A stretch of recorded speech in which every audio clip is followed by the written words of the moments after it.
वचनामध्ये आपण पाहतो प्रभू येशूच्या येण्याबद्दल अत्यंत महत्वाच्या गोष्टी आम्हाला पाहाव्यास मिळतात. पवित्र शास्त्रामध्ये हा अत्यंत महत्वपूर्ण असणारा विषय आहे प्रभू येशूचं येणं. आणि याबद्दल नेहमी आम्ही कसं असायला पाहिजे, जागृत असायला पाहिजे, तयार असायला पाहिजे. ही परमेश्वराची इच्छा आहे. म्हणून या वचनामध्ये आता आपण वाचलं की जे लोक प्रभू येशू ख्रिस्त ज्यावेळेस स्वर्गामध्ये घेतला गेला, कुठं घेतला गेला, आणि सर्व लोकांच्या नजरेत देखत तो घेतला गेला. कसा घेतला गेला? लोकांनी पाहिलं त्याला कुठं जाताना, स्वर्गामध्ये जाताना. आणि त्यानंतर ज्यावेळेस आम्ही आता जे वचन वाचलं ना, त्यावेळेस वचनामध्ये 10 पासून पुढे जर वाचलं तर असं म्हटलंय, त्याच वचनामध्ये म्हटलंय की असे सांगितल्यावर त्यांच्या डोळ्या देखत तो वर घेतला गेला आणि मेघाने त्याला त्यांच्या दृष्टी आड केलं. पवित्र शास्त्रामध्ये आम्हाला वचनामध्ये पाहावयास मिळतं, हानोक हा देवाला संतोष विणारा होता. काय करणारा? म्हणजे देवाला आनंद देणारं जीवन हानोक जगत असे. आणि म्हणून म्हटलंय त्यानंतर तो नव्हता, तो 300 वर्ष देवाबरोबर चालला आणि म्हणून परमेश्वराने त्याला नेलं. तो पहिला व्यक्ती जो कुठे गेला, स्वर्गामध्ये. दुसरा आम्हाला पवित्र शास्त्रामध्ये पाहावयास मिळतं की एलिया ज्याच्यासाठी परमेश्वराने अग्नीचा रथ पाठवला आणि त्या रथामध्ये एलिया काय झाला, बसून डायरेक्ट कुठे गेला, स्वर्गामध्ये गेला. आणि तिसरा व्यक्ती जर आम्ही पवित्र शास्त्रामध्ये पाहिला तर तो स्वतः प्रभू येशू ख्रिस्त आहे. आणि वचनामध्ये म्हटलंय हा जात असताना पाहणारे थोडे होते का, असंख्य लोक त्याला स्वर्गामध्ये घेतलं जात असताना काय करत होते, डोळ्याने पाहत होते. आणि वचन सांगतो तो ढगाच्या आड गेला, त्याच्या दृष्टी आड गेला. आणि तो वर जात असताना असं म्हटलंय ते आकाशाकडे निरखून पाहत होते. कसे पाहत होते ते? निरखून. पुढे म्हटलंय तेव्हा पहा शुभ्र वस्त्र परिधान केलेले 2 पुरुष त्यांच्या जवळ उभे राहिले. कोण उभे राहिले? शुभ्र वस्त्र परिधान केलेले 2 पुरुष त्यांच्या जवळ उभे राहिले. आणि ज्यावेळेस ते उभे राहिले त्यांनी काय केले, त्यांनी काय केलंय तर या वचनामध्ये आम्हाला पाहावयास मिळतं, ते म्हणाले, वाचा, ते म्हणाले, अहो गालिलकरांनो, अहो गालिलकरांनो, तुम्ही आकाशाकडे का पाहत उभे राहिला, तुम्ही आकाशाकडे का पाहत उभे राहिला आहात? हा जो येशू तुम्हापासून वर आकाशात घेतला गेला आहे, तुम्हापासून वर आकाशात घेतला गेला आहे, तोच तुम्ही त्याला जसे आकाशात जाताना पाहिले, जसे तुम्ही त्याला जाताना पाहिले तसाच येईल. तसाच तो येईल. हालेलुया. काय म्हटलंय? जसं तुम्ही त्याला वर घेतलं, जाताना पाहिलं, तसाच तो काय होणार आहे, येणार आहे. अत्यंत महत्वाची गोष्ट ही बायबलमध्ये आहे. आणि म्हणून जर आम्ही पाहिलं तर बायबल स्पष्ट सांगतं येशूच्या येण्याबद्दल. आणि हे जे दुसरं येणं आहे ना, तो गुप्तपणे येणार आहे का? नाही येणार. गुप्तपणे तो येणार नाही. तर असं म्हटलंय त्याचं येणं आत्मिक नसेल. काही वेळेस तो आपल्यामध्ये येतो ना आत्मिक रीतीने, तसं नसणार. तर भौतिक सगळेच लोक त्याला काय करतील, पाहतील. किती अलौकिक गोष्ट आहे बरं. आणि म्हणून त्याचं येणं जगाला दिसणार आहे. काय होणार आहे? जग पाहणार आहे. आणि अत्यंत भव्य असं त्याचं येणं असणार आहे. नेहमी ध्यानात ठेवा प्रियांनो. आणि म्हणून या वचनामध्ये हे जे 2 शुभ्र वस्त्र परिधान केलेले लोक त्याच गोष्टीची आम्हाला जाणीव करून देतात की तो जसा घेतला गेला तसाच परत काय होणार आहे, येणार आहे. नेहमी ध्यानात ठेवा. प्रभू येशू काय होणार आहे, येणार आहे. त्याच्यानंतर जर आपण पाहिलं तर मत्तई शुभवर्तमान अध्याय 24 आणि त्याचं 27 वचन वाचा. मत्तई शुभवर्तमान अध्याय 24 आणि त्याचं 27 वचन. कारण जशी वीज पूर्वेकडून निघून कारण जशी वीज पूर्वेकडून निघून पश्चिमेपर्यंत चकाकत जाते, पश्चिमेपर्यंत चकाकत जाते, तसे मनुष्याच्या पुत्राचे येणे होईल. तसे मनुष्याच्या पुत्राचं येणं होईल. आपल्याला माहित आहे का ही वीज कधी चमकेल, कधी चकाकत जाईल, माहित आहे का? नाही. तर या वचनामध्ये आम्हाला काय पाहायला मिळतं की परमेश्वराचं येणं हे अचानक होणार आहे. कसं होणार आहे? अचानक होणार आहे. त्याचा समय आपला माहित आहे का? नाही. मग याच्यातून काय शिकायला मिळतं? आम्ही नेहमी तयार असायला पाहिजे. आम्ही काय असायला पाहिजे? नेहमी तयार असणं हे अपेक्षित परमेश्वराकडून आहे. पुन्हा जर आपण देवाच्या वचनामध्ये पाहिलं तर प्रगटीकरणाचं पुस्तक अध्याय 1 आणि त्याचं 7 वचन आम्हाला काय सांगतं, वाचा बरं. प्रगटीकरणाचं पुस्तक अध्याय 1 आणि 7 वचन. तो त्यांना म्हणाला, जे काळ व समय पित्याने स्वतःच्या अधिकारात ठेवले आहेत ते जाणणे तुमच्याकडे नाही. 1 आणि 7. पहा, तू मेघासहित येतो, प्रत्येक डोळा त्याला पाहिल. इथं वचनामध्ये म्हटलंय, पहा तो मेघासहित येतो. मेघावर आरूढ होऊन प्रभू येशू ख्रिस्त येणार आहे. कशावर? मेघावर. हा, म्हणून म्हटलंय पहा तो, वाचा ब्रदर. पहा, तू मेघासहित येतो, तो मेघासहित येतो, प्रत्येक डोळा त्याला पाहिल. बघा किती महत्वाच्या गोष्टी, एक एक सूचना इथं दिलेल्या. प्रत्येक डोळा त्याला पाहिजे. आज जगाभरामध्ये ख्रिस्ताला नाकारणारे कमी आहेत का? असंख्य लोक आहे. परंतु परमेश्वराचं जे येणं आहे ना ते मोजक्या लोकांसाठी असणार नाही. तर म्हटलंय प्रत्येक डोळा जो या भूतलावर आहे ना तो त्याला काय करील? बघा, आपण आकाशामध्ये विमान जाताना येताना पाहतो, नाही का? आपण आकाशामध्ये चांदण्या पाहतो, सूर्यचंद्र पाहतो, तारे पाहतो, पुष्कळ गोष्टी आकाशातून पाहतो. परंतु विचार करा, ज्या वेळेस प्रभू येशू ख्रिस्त ढगावर आपल्या सर्व लवाजम्यासह येईल, काय दृश्य असेल ते ना. खालून वर जाणारे पुष्कळ आहेत, हालेलुया. परंतु वरून कोणीतरी खाली येणार आहे. कशासाठी? आम्हाला नेण्यासाठी. कोणाला नेण्यासाठी? आम्हाला नेण्यासाठी. आणि म्हणून पवित्र शास्त्र आम्हाला याबद्दल असंख्य ठिकाणी सांगतं की प्रभू येशू ख्रिस्त येणार आहे. मग कशाला येणार आहे? कशाला येणार आहे प्रभू येशू ख्रिस्त? तो येणार आहे, त्याचे काहीतरी उद्देश असतील का? नाही का विनाकारण येणार आहे? आपला खतावलाय तो, पुष्कळ दिवस झाले मी पृथ्वीवर जाऊन नाही आलो, मी फिरून येतो, काही जणांना भेटून येतो, असं काही आहे का? नाही. तर त्याचा उद्देश आहे. तर काय उद्देश आहे? तर असं म्हटलंय, विश्वासू लोकांचे तारण व पुनरुत्थान. काय कारण आहे? विश्वासू लोकांचं काय करण्यासाठी येणार आहे तो? तारण करण्यासाठी. आणि वचन सांगतं तो मृतांचं पुनरुत्थान, म्हणजे ज्यावेळेस प्रभू येशू ख्रिस्त येईल ना त्यावेळेस मेलेले उठवले जातील. काय होईल? मेलेले काय होतील? आज आपण जे कबरात पाहतो ना ते प्रत्येक जण उठवलं जाणार आहे. ते प्रत्येक जण काय होणार आहे? उठवलं जाणार आहे. त्याचं सगळ्यात मोठं प्रमाण प्रभू येशू ख्रिस्त म्हटला, मला वधस्तंभावर देण्यात येईल, मला कबरेमध्ये ठेवण्यात येईल, परंतु तिसऱ्या दिवशी मी उठेल. आणि ज्यावेळेस तो उठला, अगणिक लोकांनी जसा पाहिला, त्याही वेळेस अनेकांनी त्याच्यावर विश्वास ठेवला नाही, शिष्यांनी विश्वास ठेवला नाही की तो उठला म्हणून. परंतु ज्यावेळेस तो उठला ना, असंख्य लोकांनी त्याला पाहिलं, नाही का? म्हणून देवाचं वचन आम्हाला इथं काय सांगतं? तो विश्वासू लोकांचं काय करण्यासाठी येणार आहे? पुनरुत्थान करण्यासाठी येणार आहे. म्हणून वचनामध्ये म्हटलंय, जे ख्रिस्तामध्ये मरण पावले आहे. कोणामध्ये? कोणामध्ये? काही ख्रिस्त विरहित मरण पावतात. कशा विरहित? कशा विरहित? ख्रिस्त. परंतु काही ख्रिस्तामध्ये मरण पावतात. कोणामध्ये? ख्रिस्तामध्ये. आणि म्हणून म्हटलंय, तो जे ख्रिस्तामध्ये मरण पावले आहेत त्यांचं पुनरुत्थान होईल. कोणाचं?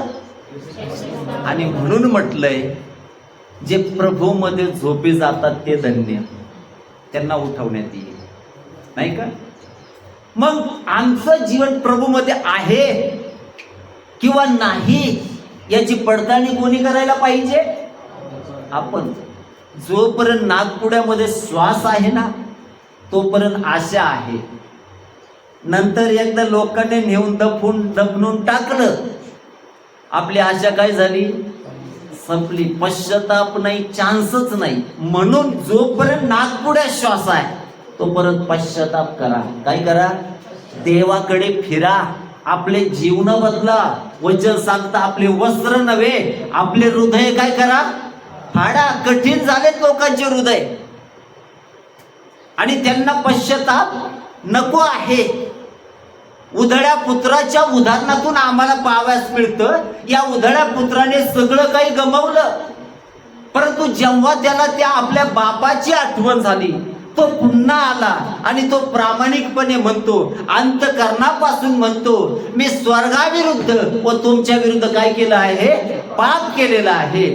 त्या बापाचं हृदय इतकं मोठं आहे ना, त्याने शांत बस मागो, त्या बापाचं हृदय एवढं मोठं आहे ना की त्याने एवढं मोठं सगळं काही नाहीसं केलं असताना देखील त्याला काय करून टाकली? क्षमा करून टाकली. काय पाहावास मिळतं बरं याच्यातून? काय पाहावास मिळतं?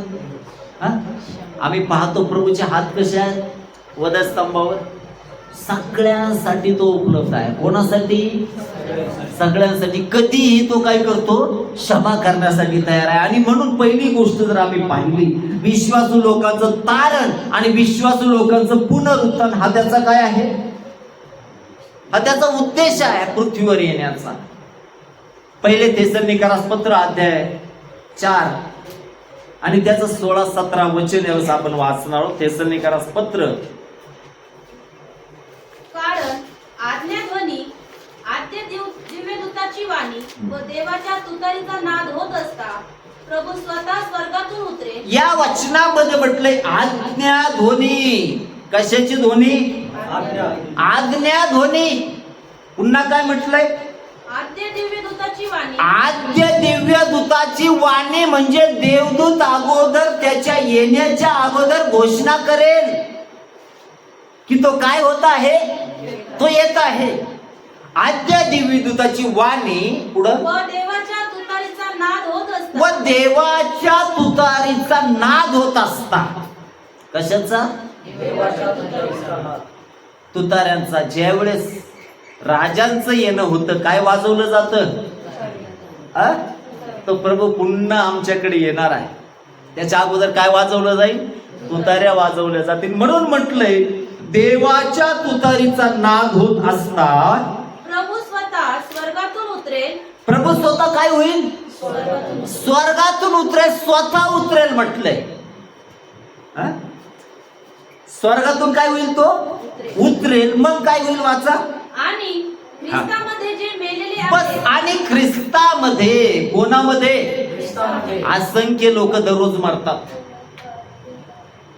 जे ख्रिस्त विरहित मेले ना त्यांचा न्याय ठरलेला आहे. त्यांना भविष्यात रडणंच आहे, त्यांना भविष्यात दात खाणंच आहे. अशा ठिकाणामध्ये त्यांना जाणं आहे की जिथं आग विझत नाही आणि किडा मरत नाही. देवाचं वचन असं सांगतं. लोकप्रिय शुभवर्तमानामध्ये स्वर्ग आणि नरकाचं चित्र आम्हाला दिसतं 16व्या अध्यायामध्ये. श्रीमंत मनुष्य आणि दरिद्री लाजर त्यांच्या जीवनातून आम्हाला शिकवायला मिळतं कोण स्वर्गामध्ये जाणार आहे आणि कोण नरकामध्ये जाणार आहे, नाही का?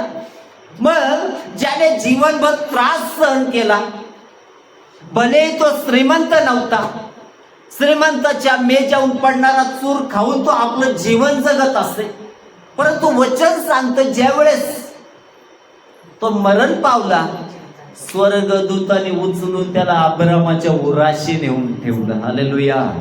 कुठं नेऊन ठेवलं? आणि जो धनवान होता तो दररोज ख्याली खुशाली करत होता, तो आपल्याच धुंदीमध्ये होता. त्याने कधी त्या दारिद्र्याकडे पाहिलं नाही, त्याच्यावर दया कधी केली नाही. आणि ज्यावेळेस वचन सांगतं त्याची उत्तरक्रिया करण्यात आली आणि त्याला नरकामध्ये टाकण्यात आलं, नाही का? आणि रात्रंदिवस तिथं काय आहे? रडणं आहे, दात खाणं आहे, ओरडणं आहे. त्याच्या शरीराला आग लागली आणि ती विझत नाही. एक थेंब पाण्यासाठी त्याचा जीव काय होत आहे, कासावीस होत आहे. परंतु अब्रामाच्या उराशी जो टेकलेला लाजर आहे तो आनंदात आहे. ज्यावेळेस त्याने हाक मारली, हे बापा अब्रामा, काय म्हटलंय, म्हणजे त्याला अब्रामाची काय होते, ओळख होती. म्हणजे तो कोणातून होता, यहुद्यातून होता. अब्रामाला बाप म्हणतोय म्हणजे नातं कोणाशी जोडतोय, अब्रामाशी, बरोबर ना. नातं जोडून नाही चालत. आम्ही 3ऱ्या पिढीचे, 4थ्या पिढीचे, 10व्या पिढीचे, 15व्या पिढ्याचे पिढ्या तिकडे जाळून टाकितो प्रभू. पिढ्याचं काही घेणं नाही. आमच्या कृतीमध्ये ख्रिस्त असायला पाहिजे, नाही का. कशामध्ये, आमच्या वागण्यामध्ये ख्रिस्त असायला पाहिजे, आमच्या जगण्यामध्ये ख्रिस्त असायला पाहिजे, आमच्या चालण्यामध्ये, आमच्या बोलण्यामध्ये, आमच्या बसण्यामध्ये, आमच्या उठण्यामध्ये, आमच्या पाहण्यामध्ये, सर्व गोष्टीमध्ये कोण असायला पाहिजे, ख्रिस्त. त्याला म्हटलंय ख्रिस्तामध्ये असणं. कशामध्ये असणं, ख्रिस्तामध्ये असणं. म्हणून या वचनामध्ये आम्ही पाहतो, तो म्हणतो, हे बापा अब्रामा, त्या लाजराला सांग त्याने आपली कणगडी पाण्यात बुडवून माझी जीभ थंड करावी, नाही का.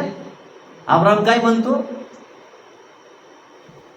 तुमच्यामध्ये आणि याच्यामध्ये एक दरा स्थापन करण्यात आला आहे. इकडचा तिकडे जाऊ शकत नाही, तिकडचा इकडे येऊ शकत नाही, परंतु तू आपलं सुख भरून पावलास.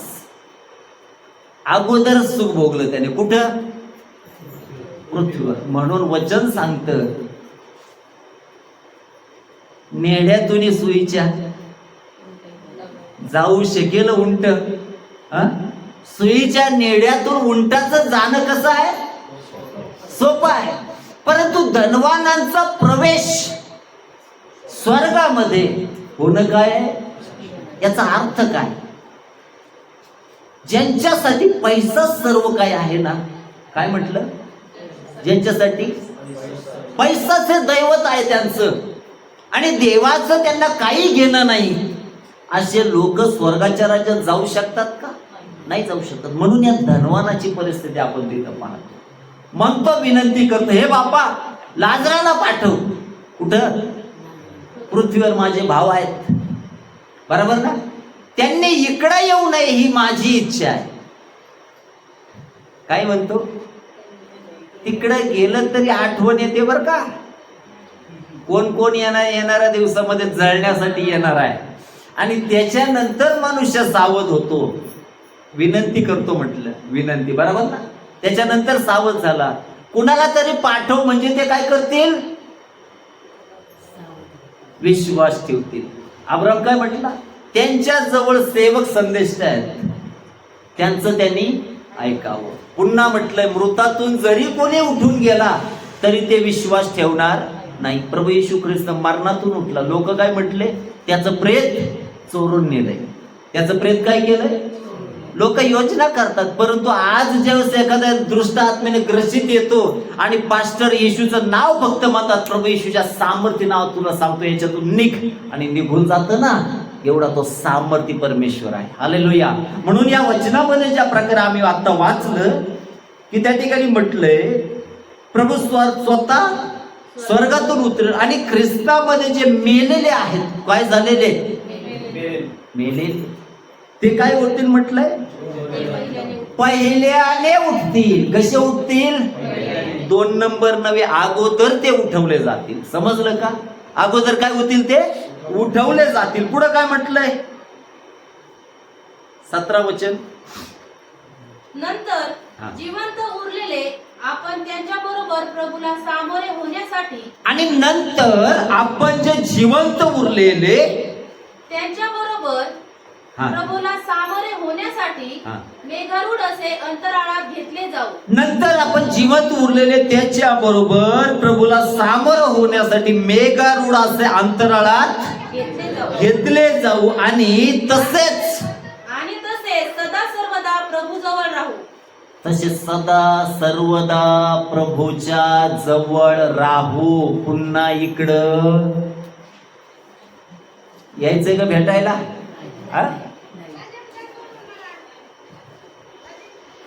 या वचनामध्ये आपण पाहतो, पुढे वाचा. म्हणून ह्या वचनांनी एकमेकांचे सांत्वन करा. म्हणून या वचनांनी एकमेकाचे काय करा, सांत्वन करा. एकमेकाला आशा द्या. प्रभू काय होत आहे, येत आहे. प्रभू काय होत आहे, येत आहे. नेहमी आठवणीत असायला पाहिजे. म्हणून पहिली गोष्ट मी तुम्हाला सांगितली, विश्वासू लोकांचं तारण आणि पुनरुत्थान. समजलं का?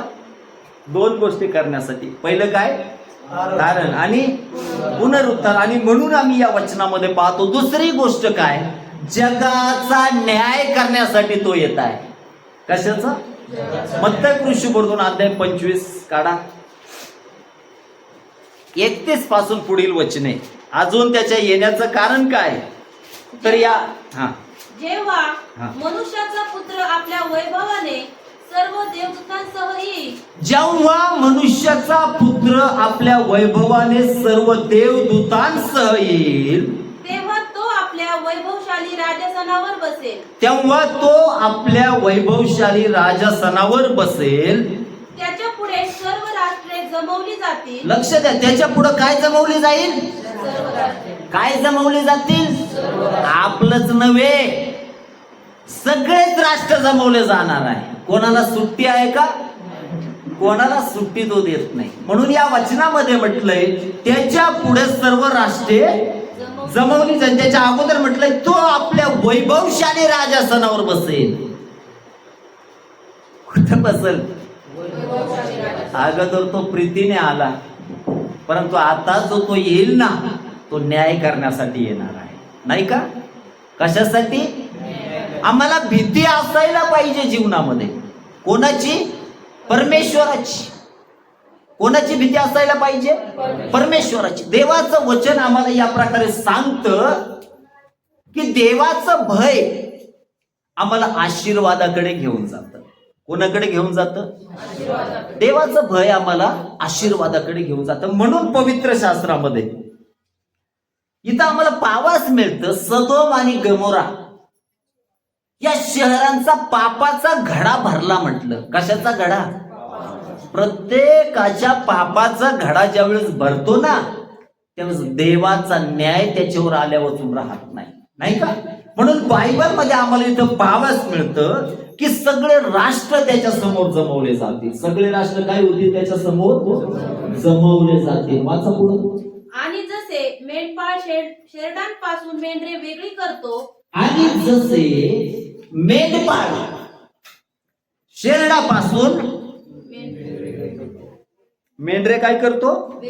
वेगळी करतो. शेरडापासून मेंढर. आता शेरडांचा स्वभाव वेगळा आहे आणि मेंढरांचा स्वभाव काय आहे?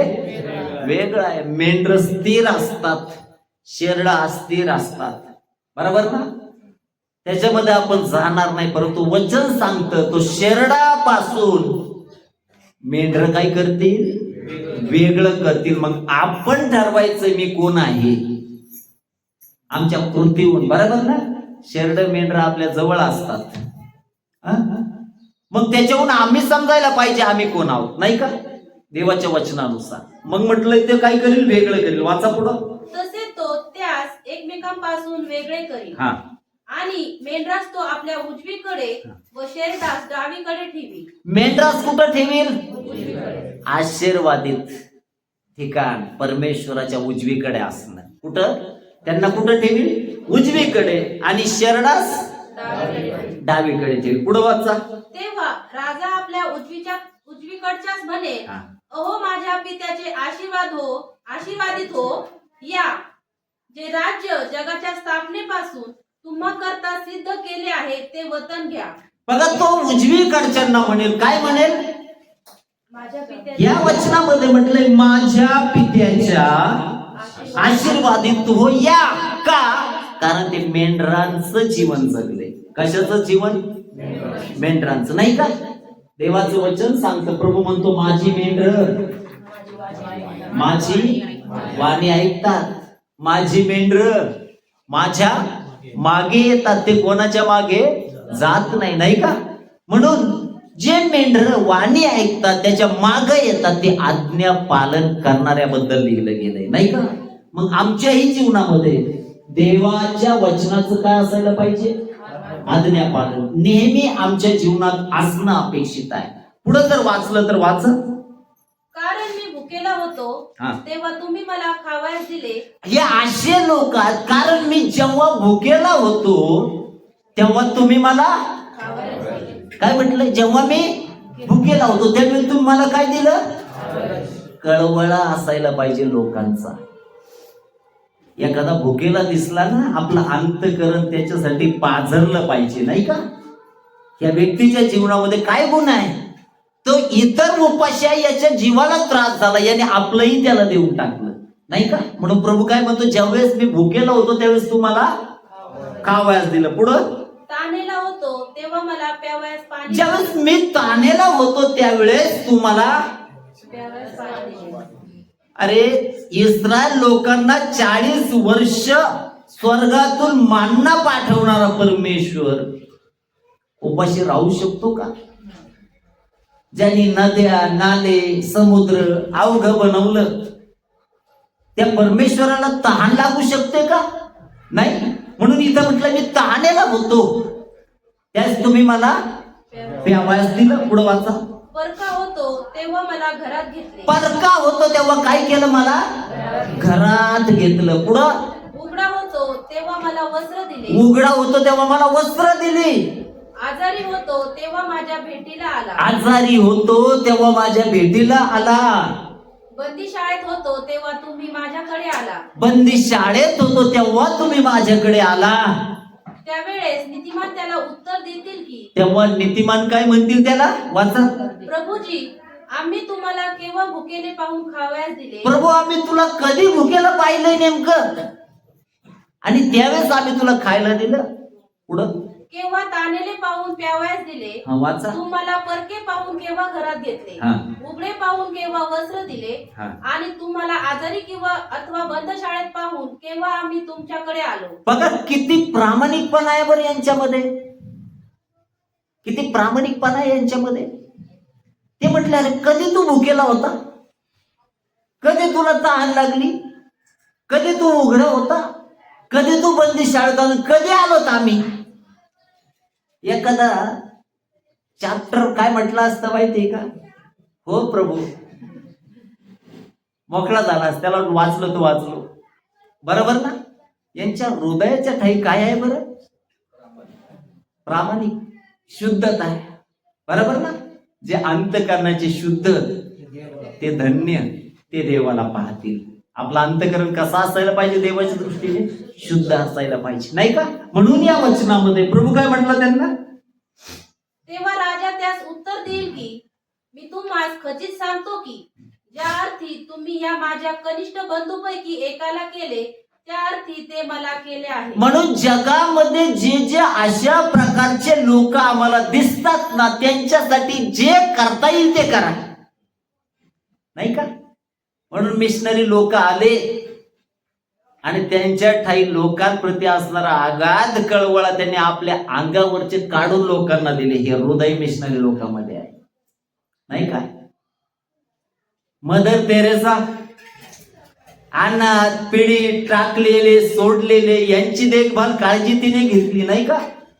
बरोबर ना? लोकांच्या ज्यांना किडे पडले लोकांनी सोडून दिले. आणि या स्त्रीने आईच्या हृदयाने त्यांच्या जखमातले किडे काढले आणि त्यांना नीट केलं. बरोबर ना? हा कळवळा फक्त जे प्रभूमध्ये चालतात त्यांच्यापासून आहे, नाही का? त्यांच्या ठाई आहे. पंडित रमाबाईच्या जीवनामध्ये आम्ही पाहतो असंख्य लोकांची ती माता बनली का नाही? बरोबर ना? अंध, अपंग, सोडलेले, टाकलेले, सर्वांसाठी खूप मोठं काम केलं आणि धन्य ते असे लोक, नाही का? मग प्रभू इथं काय म्हणतो माहितीये का? ज्या अर्थी तुम्ही जगातल्या एकाला केलं ते कोणाला केलं आहे? मला केलं आहे. स्वतःच्या चांगल्या कृत्याची आठवण करा. कधी आपण हे केलं? ठीक आहे, आतापर्यंत कदाचित केलं नसेल, परंतु येणाऱ्या दिवसात काय करा? येणाऱ्या दिवसात काय करा? सत्कर्म करा. चांगल्या गोष्टी करा. आणि म्हणून या वचनामध्ये आम्ही पाहतो, ज्या अर्थी त्यातल्या एकाला केलं ते कोणाला केलंय? आमचं जीवन असं असायला पाहिजे. म्हणून दुसरी गोष्ट, तो जगाचा काय करण्यासाठी येणार आहे? न्याय. ज्याच्या त्याच्या कृत्याप्रमाणे ज्याला त्याला दाबून दडपून प्रतिफळ मिळणार आहे. सोडल का तो? म्हणून भय असावं जीवनामध्ये. कोणाचं? देवाचं. एक ना एक दिवस मला झाडात द्यायचा आहे. एक ना एक दिवस सेवकांना देखील हिशोब द्यायचा आहे. ज्यावेळेस तो येईल ना, त्याची थाप सेवक या नात्याने आमच्या पाठीवर अशी असायला पाहिजे, शाबास भल्या व विश्वासू दासा. परंतु जर मत्तय 7:21 प्रमाणे मला प्रभूजी प्रभूजी म्हणणाऱ्या प्रत्येकाचा प्रवेश स्वर्गाच्या राज्यात होईल असं नव्हे, तर जो माझ्या पित्याच्या इच्छेप्रमाणे चालतो त्याचा मात्र होईल. त्या दिवशी ते माझ्याकडे येतील आणि ते म्हणतील, प्रभू आम्ही तुझ्या नावाने संदेश दिले, तुझ्या नावाने भूते काढले. प्रभू म्हणेल का, बरं झालं उपकार केले माझ्यावर. काय म्हणणार माहिती का? कोण तुम्ही? मला तुमची कधीच ओळख नव्हती. नाकारलं जाईल. काय कमवलं सेवकांनी? म्हणून जीवनामध्ये नेहमी त्याच्या भयात आमचं जीवन जगणं असायला पाहिजे. नाहीतर आमचा न्याय काय झालाय? ठरलेला. पहिली गोष्ट सांगितली काय करण्यासाठी? तारण करण्यासाठी. दुसरी गोष्ट काय म्हटलंय? पुनरुत्थान करण्यासाठी, मेलेले जिवंत करण्यासाठी. पुढे काय म्हटलंय? जगाचा न्याय करण्यासाठी. प्रत्येकाला दाबून दडपून प्रतिफळ मिळेल. राजे नेते कोण नेमतं? परमेश्वर नेमतो. आणि जेव्हा सत्तेची धुंदी डोक्यात जाते ना, त्यावेळेस आहाबाप्रमाणे अख्खा खानदानाचा देखील तो सुपडा साफ करून टाकतो, नाही का? म्हणून आमच्या प्रवासाच्या काळामध्ये आम्ही भिवून वागावं हे परमेश्वर अपेक्षित आहे. खाली जर पाहिलं तर असं म्हटलंय, प्रगटीकरण अध्याय 20 आणि त्याचं 10 वचन वाचा. त्यास ठकविणाऱ्या सैतानाला अग्नीच्या व गंधकाच्या सरोवरात टाकण्यात आले. लक्ष द्या, पुढची गोष्ट सैतानाचा संपूर्ण पराभव करण्यासाठी तो येत आहे. कोणाचा पराभव करण्यासाठी? सैतानाचा. आता वाचा. त्यास ठकवणाऱ्या सैतानाला. त्यास ठकवणाऱ्या सैतानाला. कोणाला ठकवणाऱ्या? लोकांना ठकवणाऱ्या सैतानाला. पुढे वाचा. अग्नीच्या व गंधकाच्या सरोवरात टाकण्यात आले. अग्नीच्या, कशाच्या? अग्नीच्या. अग्नीच्या व गंधकाच्या सरोवरात टाकण्यात आले. काही दृष्ट आत्मे काढताना म्हणतात, मी तुला अग्नीच्या सरोवर पाठवतो. अरे दम, लगेच पाठवतो का? बरोबर ना? कधी टाकणार प्रभू? न्यायाच्या दिवशी. न्यायाचा दिवस त्याने काय केलाय? राखून ठेवला. नेहमी ध्यानात ठेवा. आणि म्हणून पवित्र शास्त्रामध्ये आम्ही पाहतो की त्याच्या येण्याचे उद्देश इथे सांगितले. मग त्याच्या येण्याची चिन्ह काय? त्याच्या येण्याचे चिन्ह आम्हाला माहिती असायला पाहिजे. मग काय चिन्ह सांगितली? लूक 24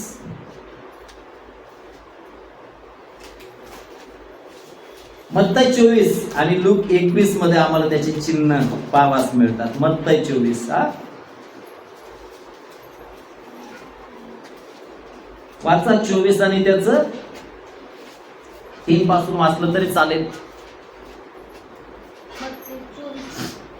तो जैतुनाच्या डोंगरावर बसला असता शिष्य त्याच्याकडे एकांती येऊन म्हणाले, हो, या गोष्टी केव्हा होतील? हो, आणि आपल्या येण्याचे व ह्या युगाच्या समाप्तीचे चिन्ह काय? स्पष्टपणे शिष्यांनी विचारलं, आपल्या येण्याचे आणि या युगाच्या समाप्तीचं चिन्ह काय? त्यावेळेस प्रभूने काय उत्तर दिलंय? हे आम्हास सांगा. येशूने त्यास उत्तर दिले, तुम्हास कोणी फसू नये म्हणून सावध असा. पहिली गोष्ट, तुम्हाला कोणी फसू नये म्हणून कशा असा? सावध राहा. नेहमी जीवनामध्ये सावध राहा. पुढं, कारण पुष्कळ जण माझ्या नावाने येऊन मी ख्रिस्त आहे असे म्हणतील व पुष्कळास फसवतील. पुष्कळ जण येतील आणि मी कोण आहे? आतापर्यंत मी ख्रिस्त आहे असे दावा करणारे असंख्य लोक जगात होऊन गेलेत बरं का. मी कोण आहे? मी ख्रिस्त आहे असं म्हणणारे पुष्कळ लोक गेलेत. येणाऱ्या दिवसामध्ये देखील त्यांची संख्या काय होईल? वाढली जाईल. परंतु प्रभू आम्हाला इथं सावधगिरीचा इशारा देतो. ते काय म्हणते की पुष्कळ जाऊन येऊन मी कोण आहे? ख्रिस्त आहे असं म्हणतील लोक, पुष्कळात फसवतील. पुढे वाचा.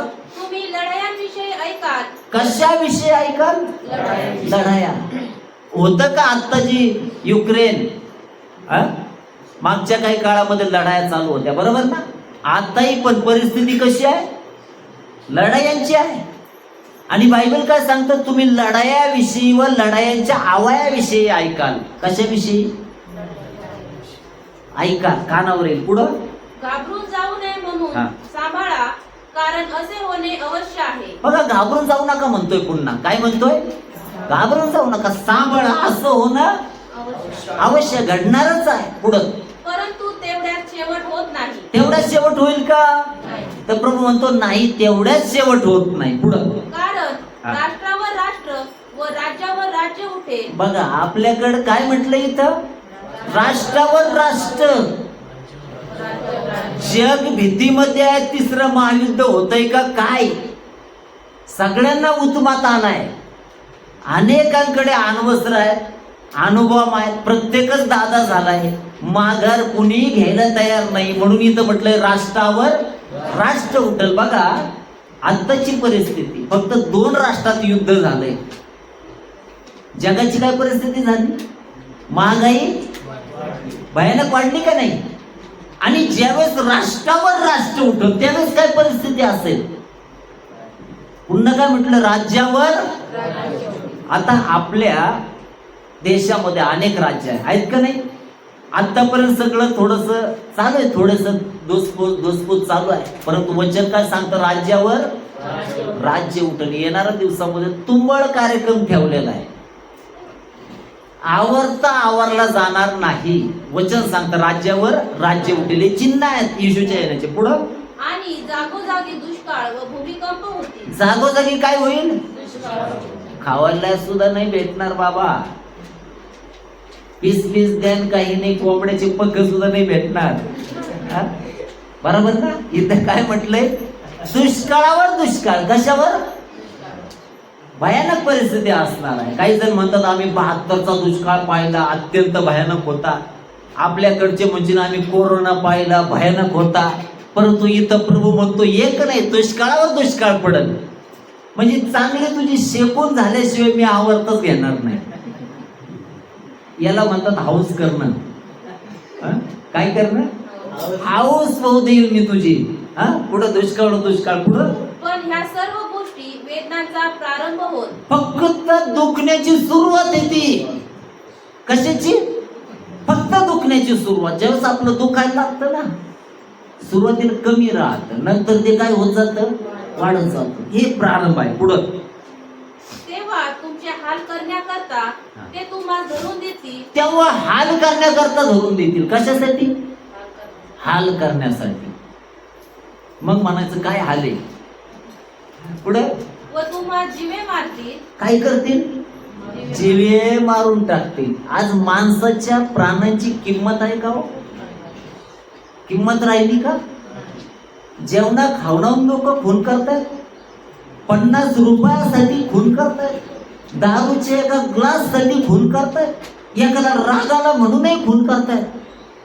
किती भयानकता झाली. माणसं राहिले का? जनावर बरेच. इतकी भयानकता माणसामध्ये झाली. म्हणून इथं म्हटलंय. पुढं वाचा. आणि माझ्या नावामुळे सर्व राष्ट्रे तुमचा द्वेष करतील. येशूच्या नावामुळे राष्ट्र देखील आपला काय करतील? आता काय करतायत? बरोबर ना. आता काय करतायत? वास्तविक ख्रिस्त जी शांती देतो बाकी कोणी देतय का? बरोबर ना.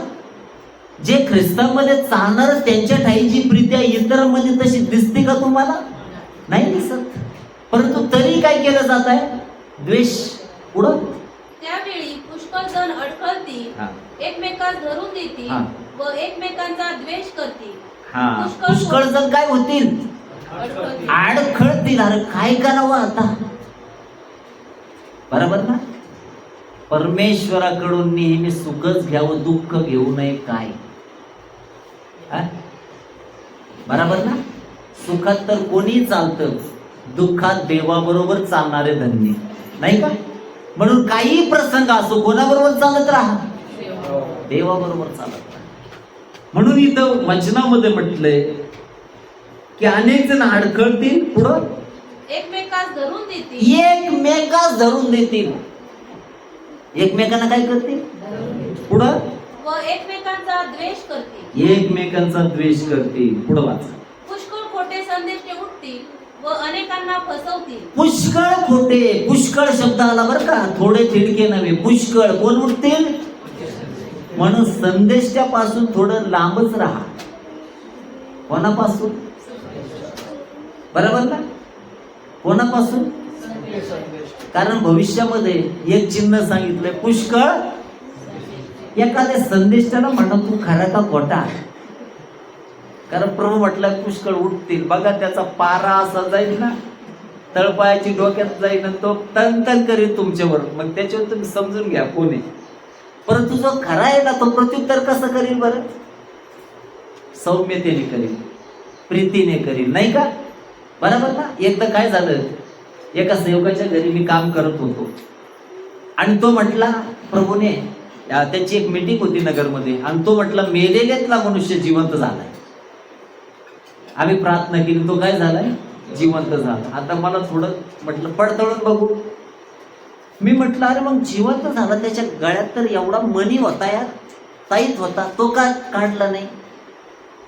तो म्हणे कालच झालाय, त्याच्यामुळे काढायला त्याला वेळ नाही भेटला. म्हटलं भेटू नको, अशी तंतन झाली त्याची. तो म्हटलं मग मी का खोटं बोलतो, म्हटलं मला काय माहिती, काही बोललोय का बाबा मी फक्त काय म्हटलंय, जर बदलला काढायला नको का त्याने ताई, बरोबर ना. कठीण आहे ना. काही वेळेस असं तुम्ही डवचून पहा, कोणाला कोणाला जे खरे असतील त्यांच्या जीवनाबद्दल प्रभूला धन्यवाद. म्हणून पुढं काय म्हटलंय, आणि अनिती वाढल्यामुळे पुष्कळांची प्रीती थंडावेल. अनिती वाढल्यामुळे पुष्कळांची प्रीती काय होईल, खरं सांग, घरात प्रेम आहे का हो, आहे. बाकीचं जाऊ द्या, आपल्या घराचाच विचार करा, खरं प्रेम आहे का. इथं म्हटलंय प्रीती काय होईल, परंतु बस बस बस काय म्हटलंय, प्रीती काय होईल, आपल्याच कुटुंबाचं दर्शन समोर घ्या. आपल्या घरात प्रीती असायला पाहिजे, नाही का, गरजेचं नाही का. जे ख्रिस्तामध्ये आहेत ते देवावर प्रीती करतात, आपल्या घरच्यावर प्रीती करतात, शेजाऱ्यावर प्रीती करतात, राष्ट्रावर प्रीती करतात, सर्वावर प्रीती करतात. जे विरहित आहे त्यांच्या आतमध्येच नाही तर ते बाहेर करतील का, नाही. म्हणून इथं म्हटलं प्रीती थांबावे. पुढं वाचा. परंतु जो शेवटपर्यंत टिकून राहील तोच तरेल. परंतु जो शेवटपर्यंत टिकून राहील तो काय होईल. परमेश्वर आमच्याकडून अपेक्षा करतो आम्ही शेवटपर्यंत टिकावं. कुठपर्यंत, शेवटपर्यंत. चांगली सुरुवात पुष्कळ जण करतात. कशी सुरुवात, सुरुवात करणं पुरेसं नाही, चांगला शेवट करणारे आम्ही असायला पाहिजे. म्हणून प्रेषित पौल म्हणतो, मी धाव संपवली आहे आणि विश्वास राखलाय, माझ्यासाठी नीतिमत्वाचा मुकुट ठेवलाय. प्रभू तो मरेपर्यंत विश्वासू राहा, म्हणजे मी तुला जीवनाचा मुकुट देईन. केव्हा, मरेपर्यंत. आमच्या जीवनातून त्या ख्रिस्ताचा नकार होता कामा नये. पुढे वाचा. सर्व राष्ट्रात साक्षीसाठी म्हणून राज्याची ही सुवार्ता सर्व जगात गाजवली जाईल, तेव्हा शेवट होईल. सगळ्यांना देवाच्या राज्याची जी सुवार्ता आहे ती गाजवली जाईल, तेव्हा काय होईल, शेवट होईल, नाही का. म्हणून पवित्र शास्त्रामध्ये ह्या ज्या गोष्टी आहेत ना, हे त्याच्या येण्याचे काय आहेत, चिन्ह आहे. कशाचे चिन्ह आहेत. अजून एक वचन वाचा, 2 तिमोथी अध्याय 3 1 ते 5 वचन. असंयमी चांगल्याबद्दल प्रेम न बाळगणारी, हा, पुन्हा एकदा वाचा. शेवटच्या काळी शेवटच्या काळी कठीण दिवस येतील. कसे दिवस येतील? कसे दिवस येतील? कठीण दिवस. हे चिन्ह आहेत बरं का येशूच्या येण्याचे. चिन्ह आहे. शेवटच्या काळी कसे दिवस येतील? कठीण दिवस येतील. पुढं हे समजून घे, हे समजून घे. कारण माणसे स्वार्थी. स्वार्थ. माणसं कसे होतील? आज सगळ्यामध्ये काय भरलाय? स्वार्थ. खालपासून वरपर्यंत फक्त काय? मला पाहिजे. कोणाला? हा, मलाच. याला काय म्हटलंय? स्वार्थ. पुढं धनलोभी. दुसरी गोष्ट काय? धनलोभी. धनलोभी. पैसा पाहिजे फक्त, कोणी नको. काय पाहिजे? धनलोभी. पुढं बडाईखोर. काय? बडाईखोर. होल वावरी जावर. हा, बरोबर ना?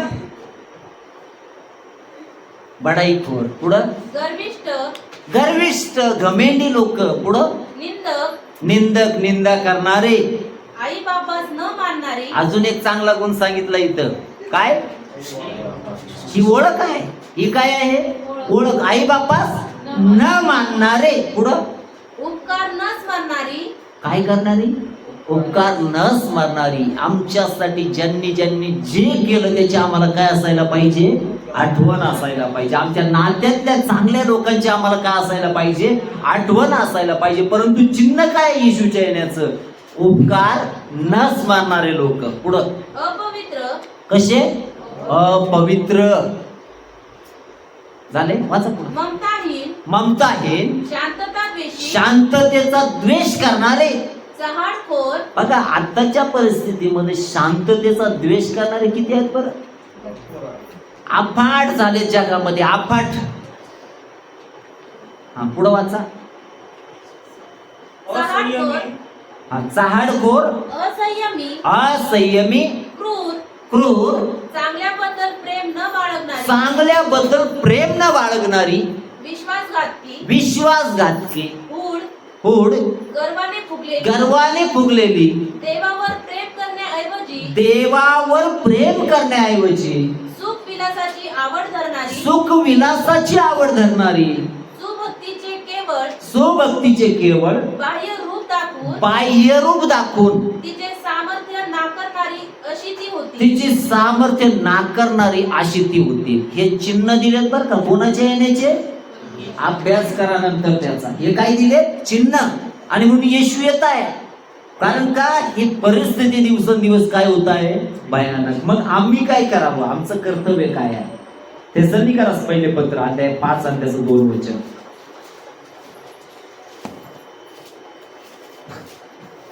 कारण तुम्हाला स्वतःला पक्के माहित आहे की जसा रात्री चोर येतो तसाच प्रभूचा दिवस येतो. लक्ष द्या. इथं वचन सांगतं जसा रात्री चोर येतो तसा काय येत आहे?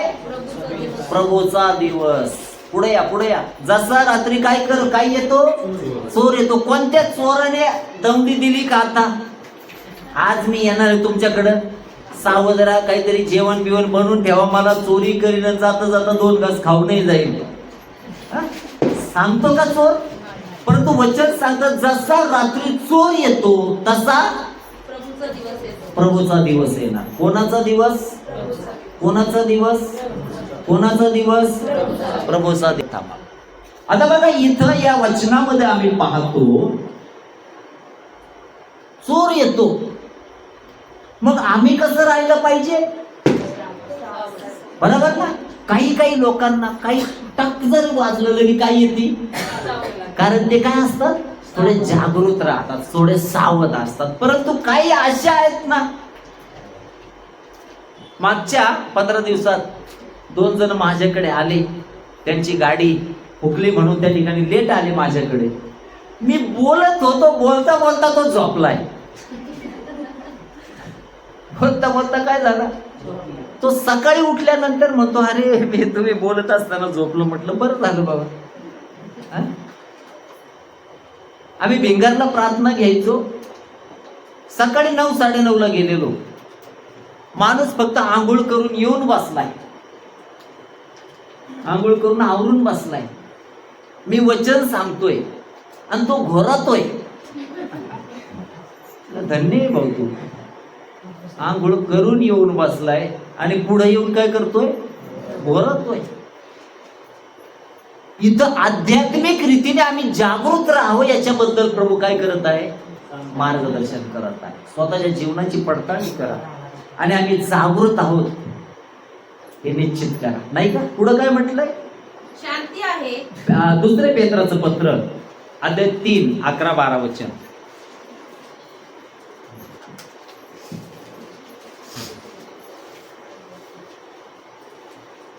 तर ही सर्व अशी लयास जाणारी आहेत, म्हणून पवित्र वर्तणुकीत व सुभक्तीत राहून.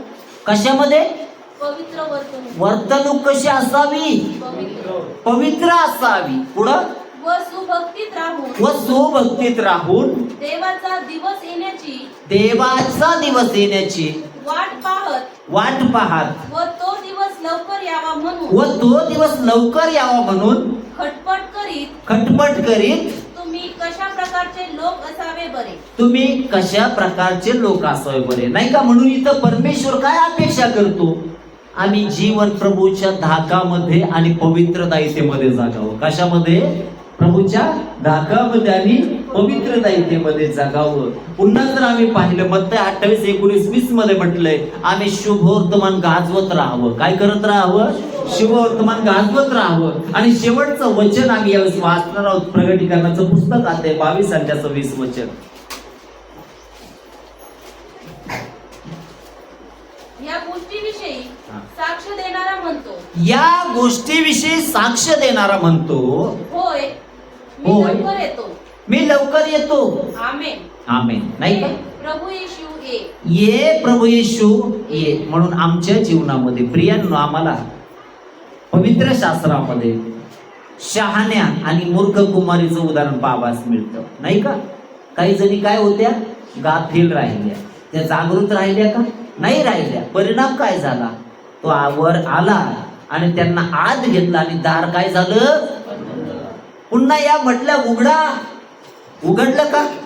तसं आमच्या जीवनामध्ये प्रियांनो आम्ही नेहमी जागृत असावं. म्हणून पवित्र शास्त्रामध्ये आम्हाला 2 उदाहरणं महत्वाची आहेत. त्यापैकी सदोम आणि गमोरचा नाश ज्यावेळेस झाला, लोक खातपीत होते. काय करत होते, आईशा आरामामध्ये होते. त्यांना माहित होतं का वरून अग्नी आणि गंधक पडणार आहे. ते गाफील होते. त्यांचं जीवन भयात होतं का, नव्हतं. पुन्हा आम्ही नोहाच्या काळामध्ये पाहतो, नोहाने पुष्कळ वेळेस ओरडून सांगितलं, लोक सुधारले का, नाही. परिणाम काय झाला, सगळ्यांचा विनाश झाला. आणि ज्यांचा भाव त्या परमेश्वरावर होता ते काय झाले, वाचले गेले. तसं येणारे दिवस कठीण आहे, परंतु त्याच्यामध्ये आम्ही तारले जाऊ ही आमची काय असावी, प्रार्थना असावी. म्हणून देवाच्या भयात जीवन जगा आणि कधीही निराश होऊ नका. एक राजा होता आणि तो ज्या ठिकाणी राज्य करत होता त्या ठिकाणी पाण्याची कमतरता होती आणि लोकांचे होणारे हाल पाहून त्याला काय वाटलं, आपण अशा ठिकाणी स्थलांतर करावा सर्वांचं की जिथं सगळ्या गोष्टी काय असतील, विपुल असतील. आणि म्हणून तो गेला, त्याने सर्वत्र शोधायला लावलं. ज्यावेळेस त्याच्या लोकांनी येऊन त्याला सांगितलं, अमुक ठिकाणी जर आपण गेलो तर उत्तम ते स्थान आपल्या सर्वांसाठी असेल. तो राजा गेला आणि त्या ठिकाणचं जे काही बांधकाम वगैरे सगळं करत असताना ते लोकांना जाऊन सांगितलं त्याने की मी जात आहे, तुमच्यासाठी काय करतो, सगळ्या गोष्टी तयार करीन, परंतु मी कधी येईल याची काही गॅरंटी नाही. सुरुवातीच्या काळामध्ये हे लोक रोज राजाची काय करायचे, वाट पाहायचे. कारण त्यांना आशा होती आमचा राजा काय होणार आहे, येणार आहे. परंतु जसे जसे दिवस कमी झाले, दिवस काय झाले, वाढत गेले. त्याचं येणं लांबणीवर गेलं. आणि त्या प्रसंगामध्ये यांच्यामध्ये असणारी आस किंवा त्याची आशा काय होत गेली, कमी होत गेली. ते आळशी झाले, ते जागृत नाही राहिले. आणि एक दिवस अचानक रात्री आवाज झाला, राजा काय झाला, आला. आरडाओरडा लोक करू लागले. आणि तो ज्यावेळेस गेला ना, राजवाड्यात गेला, त्याने पाहिलं बरेचसे जण झोपलेले आहेत. परंतु एका जणाकडे तो गेला, तो जागृत होता, आपल्या राजाची वाट पाहत. आणि ज्यावेळेस तो गेला त्याने त्याला मोठ्या स्थानावर त्याची नेमणूक केली, कारण तो काय होता? जागृत. आमच्याही जीवनामध्ये आम्ही काय असावं? जागृत राहा. आम्हाला माहिती नाही प्रभू कधी येईल. म्हणून वचनामध्ये जर आम्ही वाचलं तर असं म्हटलंय, जात्यावर दोघी दळीत असली तर त्याच्यामधले, खाटेवर 2 जण झोपले असले तर त्याच्यामधला. म्हणून धार्मिकतेचा दर खूप कमी आहे. म्हणून इकडं जरी आपलं राहायला अडचण होत असली, आपलं वर अडचण होणार नाही याची प्रभू काळजी घेईल. म्हणून तो योहानाच्या वचनामध्ये 14 अध्याय 1, 2, 3, 4 मध्ये काय म्हणतो माहिती का? तुमचं अंतःकरण अस्वस्थ होऊ देऊ नका. पित्यावरही विश्वास ठेवा व माझ्यावरही विश्वास ठेवा. मी जातो. माझ्या पित्याच्या घरात जागा नसत्या तर मी तुम्हाला सांगितलं असतं. तो आमच्यासाठी चांगलं स्थान निर्माण करण्यासाठी गेलेला आहे. जसा तो राजा समान गेला, त्याची येण्याची वेळ निश्चित नाही, परंतु हे नक्कीच निश्चित आहे, जसा तो खालून वर घेतला गेला, एक दिवस तो तसाच खाली येईल आणि प्रत्येक डोळा त्याला पाहिल. त्या तारणातून फक्त आम्ही भुकावं नाही, ही परमेश्वराची इच्छा आहे. आपली देखील तीच असावं. स्वतःचं परीक्षण करा आणि खऱ्या जीवनात चला. हे सर्वांना आशीर्वादित करू.